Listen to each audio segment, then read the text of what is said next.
Tidak suruh kuasa, kau di sini saya bilang kamu kan. Kamu tidak suruh kuasa, kau sendiri kau di sini. Kamu bilang kamu sampai nggak ada suruh kuasa, kamu negara. Sudah sekali sudah puasanya beneran itu tapi sudah puasanya.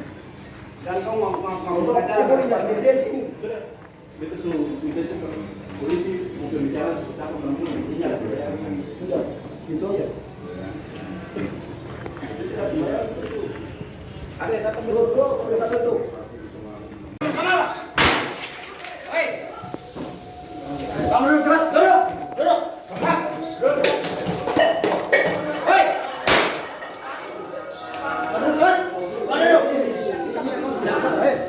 duduk cepat, duduk. Duduk cepat.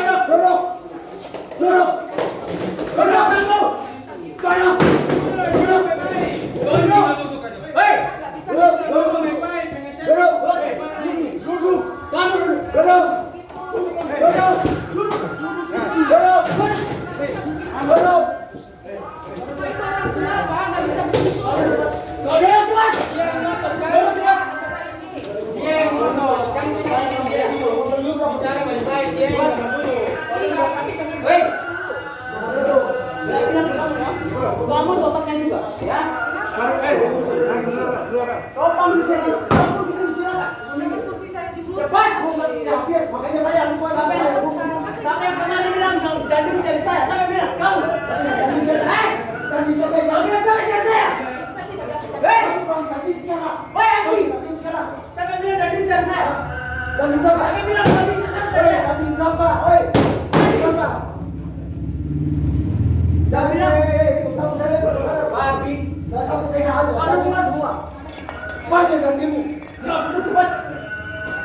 Ya Allah, ya Allah. Jangan sampai dia. Jangan sampai dia, woi. Woi, saya bunuh kamu. Woi. Jangan ada, saya bunuh kamu. Kamu mananya? Hah? Kamu siapanya? Jangan kena ya. Woi, Siapa? Kamu siapa? Hari itu puasa, saya sholat jamaah di masjid, jamaah di masjid depan kejadian rokok.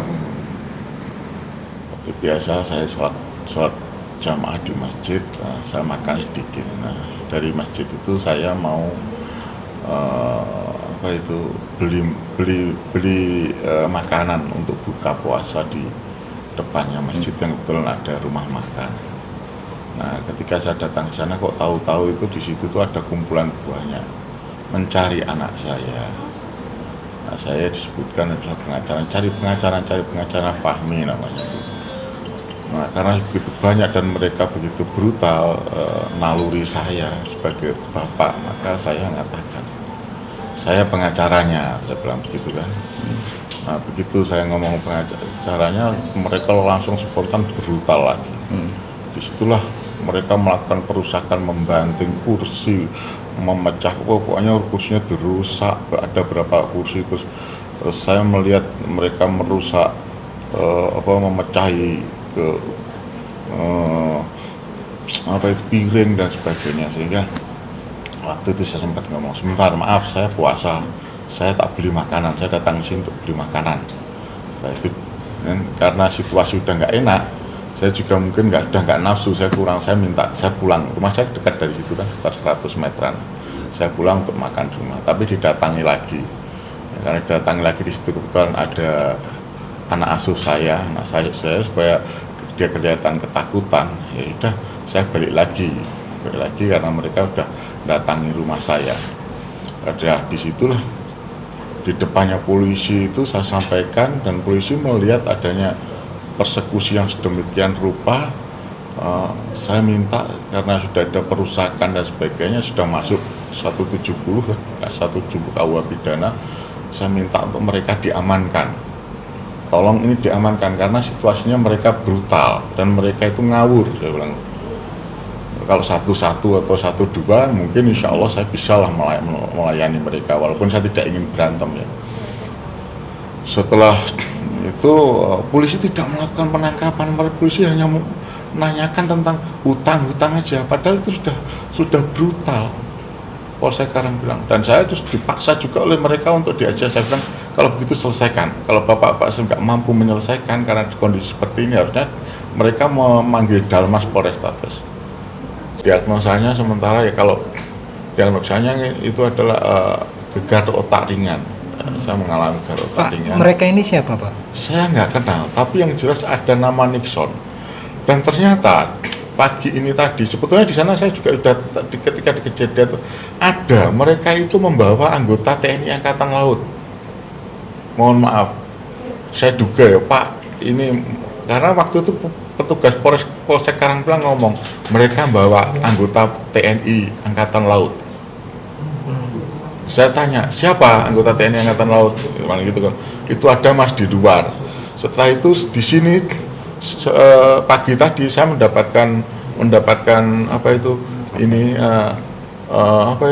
rekamannya terduga anggota Angkatan Lautnya itu ada di situ.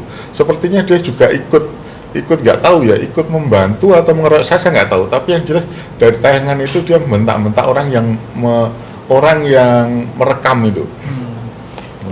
Permasalahan itu apa sebenarnya, Pak? Kartu kredit. Katanya anak saya kartu kredit, mereka berurusan sama kartu kredit. Nah, mereka jadi debt collector gitu. Ini kan masalahnya, masalah sepele. Kartu kredit, yang memiliki kartu kreditnya siapa, Pak? Yang mengambil kartu kreditnya adalah kliennya anak saya yang bernama Pak Proko itu. Ini katanya sih sedang negosiasi dengan BNI gitu. Nah, sedang negosiasi dengan BNI. Jadi tapi yang saya pastikan ternyata bank plat merah itu menggunakan orang-orang pihak ketiga yang brutal. Terus yang kedua, yang paling mengenaskan ini, polisi ini tidak mampu melayani, melindungi masyarakatnya.